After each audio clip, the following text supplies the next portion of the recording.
Aimer et suivre Jésus au point que cela porte du fruit dans nos vies ne se fait pas automatiquement. Il y a un combat à mener et des obstacles à surmonter. C'est ce que nous allons voir dans l'Évangile d'aujourd'hui.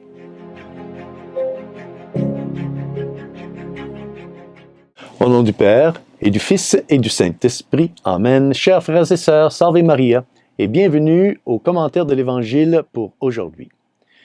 Il y a maintenant quelques jours, c'était l'Évangile de la parabole du semeur. Eh bien, dans l'Évangile d'aujourd'hui, nous allons entendre le Seigneur Jésus nous expliquer la parabole du Seigneur. L'Évangile nous est présenté aujourd'hui par Saint Matthieu, chapitre 13, versets 18 à 23.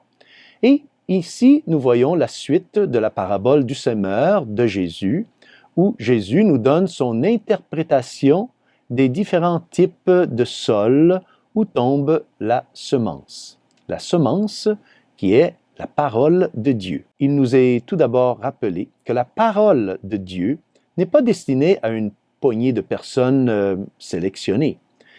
La parole de Dieu est offerte à tout le monde, au bon comme au mauvais. Et parce qu'elle est offerte à tous, elle rencontrera les mêmes obstacles que l'agriculteur qui sème abondamment sa semence dans le champ. Les trois types de sols qui sont improductifs ici dans la parabole, donc le chemin difficile, le sol pierreux et les ronces, deviennent des images qui nous expliquent pourquoi tant de gens ne répondent pas correctement à l'Évangile. Il y a d'abord parfois un manque de compréhension et ensuite un refus de rester fidèle aux exigences de l'Évangile. Et enfin, une inquiétude et un attachement exagéré face à la vie et à ses richesses. La parabole nous rappelle donc que la parole de Dieu est puissante et qu'elle peut faire produire une grande moisson de bons ouvriers, mais que pour être efficace, la parole de Dieu doit rencontrer une certaine réponse favorable de notre part. Nous devons nous ouvrir à la parole de Dieu et la mettre en pratique pour qu'elle porte du fruit.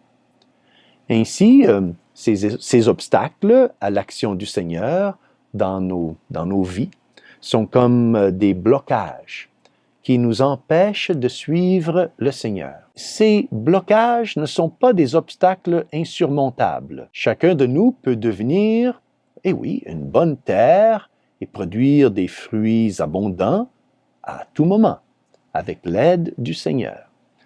La persistance et la patience du Seigneur à notre égard sont plus fortes que tous les obstacles. Le Seigneur, comme un bon agriculteur, continue à semer sa parole dans nos cœurs, malgré nos limites et nos misères. Entendre la parole du Seigneur dans nos cœurs de manière à ce qu'elle porte du fruit ne se fait pas automatiquement. Il y a un combat à mener et ce combat consiste à surmonter ces obstacles, comme nous le voyons dans la parabole d'aujourd'hui. C'est pourquoi le Seigneur nous a appris à prier dans le Notre Père et ne nous laisse pas entrer en tentation, mais délivre-nous du mal. Sa grâce est plus forte que tous les obstacles que nous pouvons trouver sur notre chemin qui essaient de nous empêcher de le suivre.